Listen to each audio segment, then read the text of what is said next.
Hey everybody, this is Peter Mello. I'm Managing Director, Co-CEO of WaterFire Providence, and we're here for a session talking about our WaterFire Accelerate program. And let's just go around the screen and just y'all could introduce yourself, and then I'll come back and talk a little bit about the program. I'm Nicole Neely. I'm the Community Relations Manager at WaterFire, and I help manage this program, the WaterFire Accelerate program. I'm Bess Butterworth. I'm the Philanthropy Manager at WaterFire, and I also assist with the Accelerate program. Hi, my name is Julio Berroa. I am one of the current members of the 2022 cohort. Well, 2021-2022 cohort. I am a digital artist and community activist. I am the Executive Director at House of Kodak. Awesome. So we're going to take a few minutes to just talk a little bit about what the program is, and then we're going to welcome anybody who views this video to contact any one of us. We'll have contact information on our website with any questions you may have. So we started WaterFire Accelerate last year. Julio was one of our inaugural cohort members. It's a program we designed for artists under 30 years old that practice in Rhode Island. I think most of our artists are currently from Providence area. And it's a year-long program. Each month we meet with a cohort here at the WaterFire Art Center, and we invite in guest speakers. We've had philanthropists, collectors, we've had artists, we've had activists, we've had accounting and bookkeeping and taxes, all that kind of boring stuff, but necessary when you're an artist and trying to run a business. We have an artist actually coming in tonight that does some social practice work. So it's a wide range of topics that we have every month. And sometimes our artists cohort meets outside of the monthly meetings, but as part of being in the WaterFire Accelerate program, we expect you to commit to 12 meetings at least a year with us. On top of that, we're available for mentoring and one-on-one consultations to help people and to help them develop the networks and some of the skills and knowledge that you might not learn in art school, but that are necessary to be a successful artist in this day and age. And so we also have the artists have a closing exhibition at the end of the period, which this year is in July. We're looking to start the next cohort in the fall, kind of like the school cycle. And would anticipate the exhibition for the second cohort to also be in July, August. We try to coordinate with that with the Fringe Festival, was a partnership we have with the Wilbury Theater here at the WaterFire Art Center. And then finally, there is a small stipend involved. We pay a $500 stipend to each of the artists at the very beginning of this session, of the beginning of the cohort period, and then $500 right on the for the exhibition for them to use on, well, whatever they want to use, but the intention really is to help them with any kind of supplies or materials that they might need for the group exhibition. We leave it up to the artist to determine whether there is a theme, what kind of theme, what the exhibition would look like. It's in our visitor center gallery here at the WaterFire Art Center. This year, there's going to be an opportunity to engage with the Fringe Festival in the main hall of the WaterFire Art Center. So that's kind of a brief overview. What have I missed? I think that pretty much covers it. I do have a few questions that I'll ask that I think might be some questions that other people who are interested in the program would have. The first being, how many hours a month should I be prepared to dedicate to coming to meetings or doing other things with Accelerate?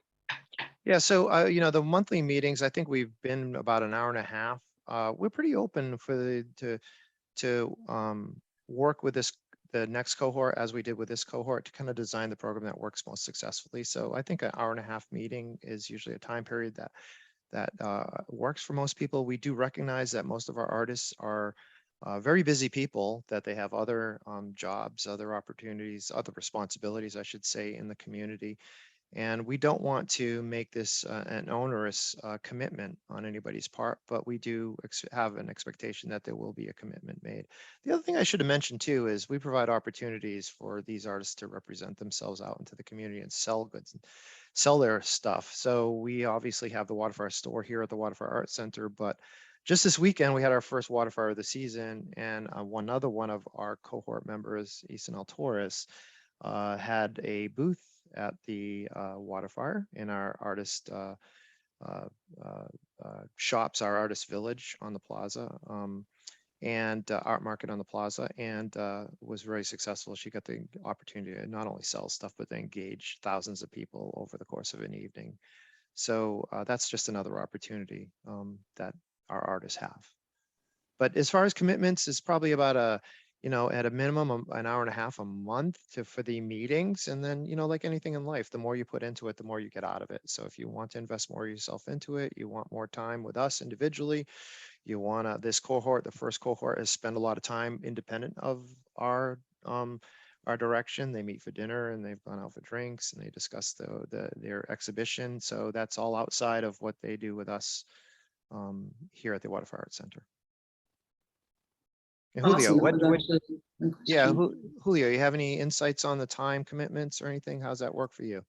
Yeah, so the time commitment, again, like Peter said, it's very loose and can also be up to you and the cohort and your other members.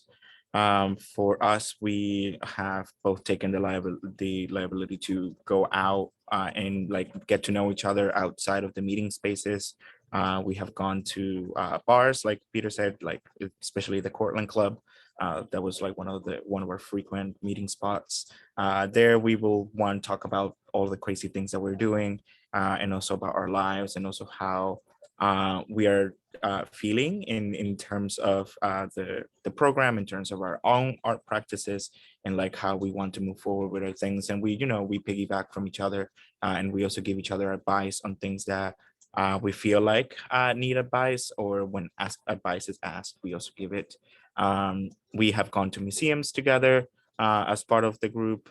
We have also, for example, some of us have had art galleries open throughout the time that we have been in this program, that we all make it a point to go to if we are able to. For example, I currently have an exhibition at AS220, and some others, mostly all of the cohort members have come and seen the work in some type of way, whether it is through the work that's outside on the windows, or the work that's inside in the galleries. And when it comes to meetings are also we have them once a month. Again, they're an hour and a half, and we have guest artists that come in, or sometimes we have specific conversations that have to happen internally.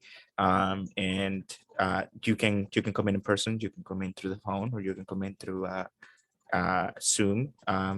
Wherever you at, we can try and meet you there.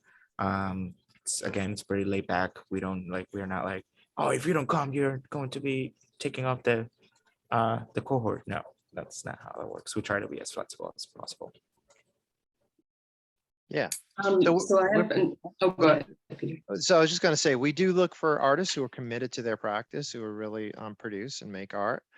And that's pretty critical to us. The first cohort was very active on social media with their own work, and that's kind of how we discovered them.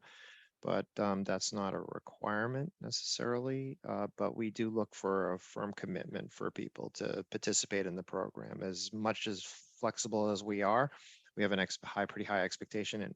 And I got to say that, Julio, you're probably one of the most reliable participants at nearly every single thing we do. We very much appreciate, because we're investing a lot here at WaterFire into this program, so we expect our artists to invest a lot back of themselves. One other thing I also just wanted to mention is we're trying to create a community of artists. So the first cohort, we hope, doesn't disappear over the horizon into the sunset. We'd like the second cohort to have some engagement with the first cohort, and to try to create over a longer period of time a community of young artists that that know each other, support each other, grow up together in Providence and Rhode Island, to make our the art sector, the art community even stronger. So that's kind of one of the intents behind this program. So Bess, you had another question, sorry. Yeah, so I am somebody who's interested in applying to be a part of the Accelerate. How does the selection process work? How do you conduct that? Nicole, you want to deal with that? Sure. So we currently have a selection committee. Excuse my dog behind me. Guest appearance. Yeah, we have a selection committee. Julio is actually one of them representing the current cohort. And it includes Michael Rose, who's the gallery manager at Art Club, Judith Solnick-Champa, who, can you remind me, Peter? She's a curator and art critic. Yep, and then myself and Peter, as well as Lizzie Araujo-Haller, who is the director of arts, culture, and tourism at Providence, the city of Providence. So basically, you would apply online through our website. If you go to waterfire.org/accelerate through a Google form, and then we will receive that. And hopefully by July and August, we'll be announcing who's in the next cohort. So yeah, if you reach out to us via email, we can answer your questions there as you're filling it out. But it should be a really seamless process, and you should put as much effort into it as possible. So yeah, and we also like to say it's open to any type of creative or artistic person. And so Julio is a digital artist, amongst other things, a musician or a musical artist.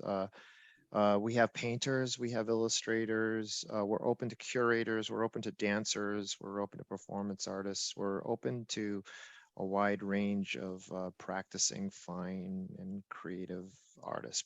So it's not just limited to painters or illustrators or photographers. We do have photographers. It could be a videographer, a filmmaker. We are trying to create a diverse community of creative people.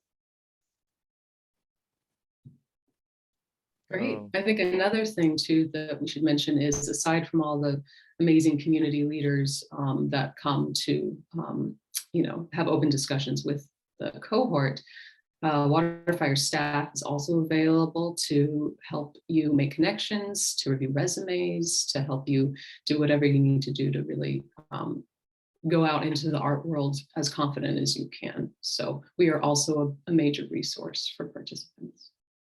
And that could be as simple as having a shoulder to cry on. If it's like you got an exhibition coming and you're stressing out a little bit about it. We've probably been there in some way or another, one of us here. So we're happy to listen, happy to help in any way we can. That's me all the time, so I'm your guy.